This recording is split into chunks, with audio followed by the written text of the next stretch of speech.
welcome to this video. My name is Matthew, and today we're going to be taking a look briefly at Mysql Workbench, which is a tool that's very robust, has many features. Here on dev.mysql.com/download/workbench, you're able to look up and see what it actually does, and we are going to be using it for this first bullet point here. We're just going to design and model a database. But there's so many other different things you can do with this tool that are kind of outside the scope of this video. But to get started, you're going to go ahead and need to download it. You can do that by just scrolling down on that page. Once again, that's dev.mysql.com/download/workbench. And I'll be sure to post that link in the description, so you just click it when you're watching the video. But here you can choose your operating system and continue to download. I'm going to go ahead and let you guys do that. And I am going to pull up the finished tool. Alright, so once you have that downloaded, this is most likely the page you're going to come to first when you open up the application.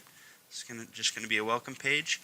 What we're interested is in creating a database model that we can kind of just organize all our stuff into a diagram for an e-commerce database. So I'm going to go ahead and click on this second button here in the dashboard for models, and we're just going to hit the plus sign to create a new model.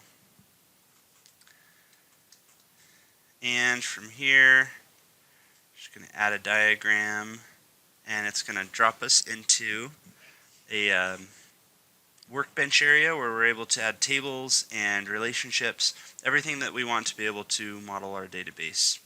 So I'm going to go ahead and drop some tables in here, and we're just going to model quickly a e-commerce database. So I'm going to grab this little new table icon here, and let's see what the hot shortcut for that is. Okay, so you can press T for table, and I'm going to grab my first table here, and just going to start pretty simple here with products. So we have our products table in here. We can double click and add. Actually, I'm going to change that just to product, so that it's singular. So it's going to give us our primary key in there, and it's going to be the data type int. And since we're using MySQL, we have the auto increment feature we can add, and make sure that that's not null. What this is going to be doing is every time we add a product to the database, it's automatically going to auto increment a ID for it, which is exactly what we want. So I'm going to keep this pretty simple. We're going to go to product title, and we'll keep that at 45, varchar 45, and we will make that not null, so it is required for the product. Also do a product description. This one I'm going to change the data type to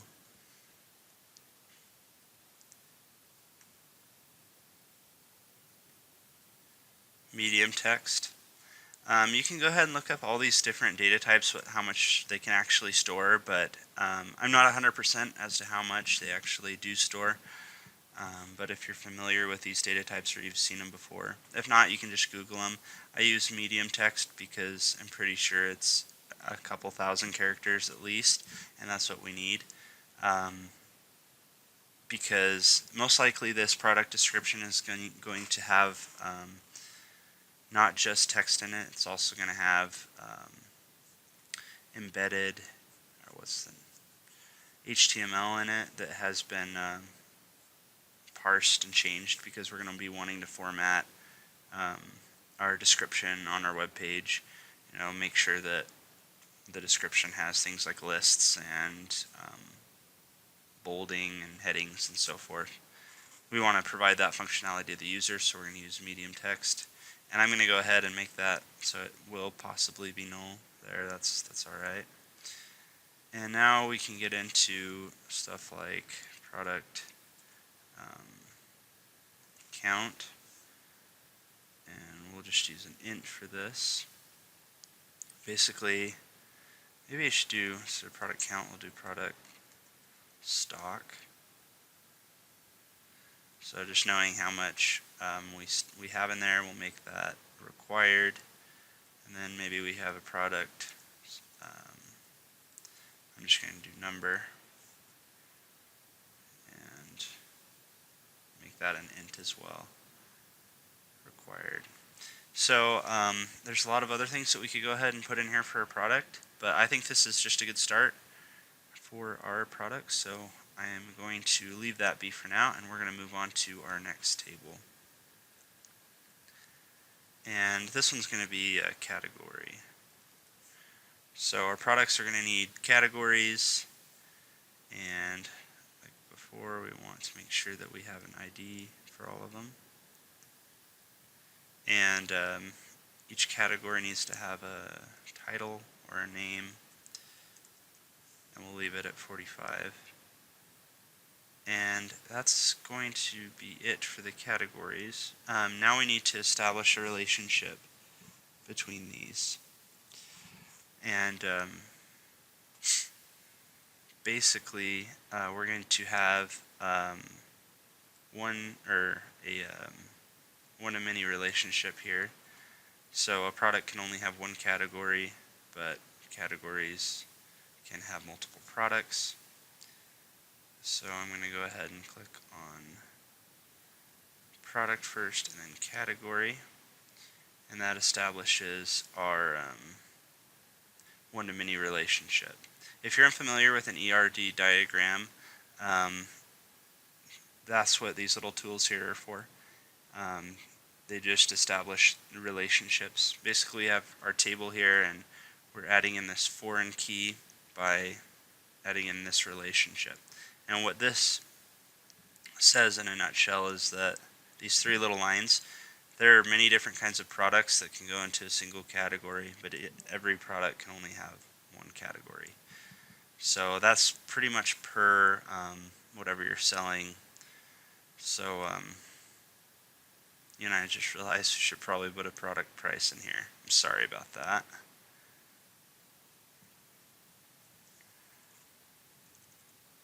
And if our system's going to go ahead and keep track of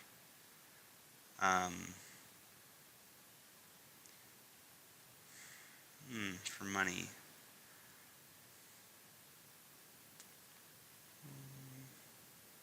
I could be wrong in this. I think I'm just going to leave it at as a string. It's probably not the best idea, but we'll be able to remedy this later. So that's the product price, and then we should also do product wholesale price. It's kind of a long name, but oh well. So we just know how much we're selling it for and how much we purchase it for, so that we can tell how much money we're making from that particular product. And so we've got our categories. Along with this, I am going to go ahead and create a table for tags. And just like before, create an extra column. Just right click and delete selected.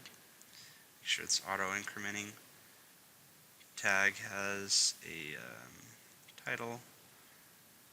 We'll just keep it varchar. And tags, similar to categories, these are going to be used for our in-store search. So we're going to have a many-to-one relationship here as well. Actually, no. So this relationship is going to be a many-to-many relationship. So one product can have many tags, and one tag can have many products. And that's going to create an extra table in here that is going to facilitate the relationship here. I'm going to jump in here, make sure this isn't null.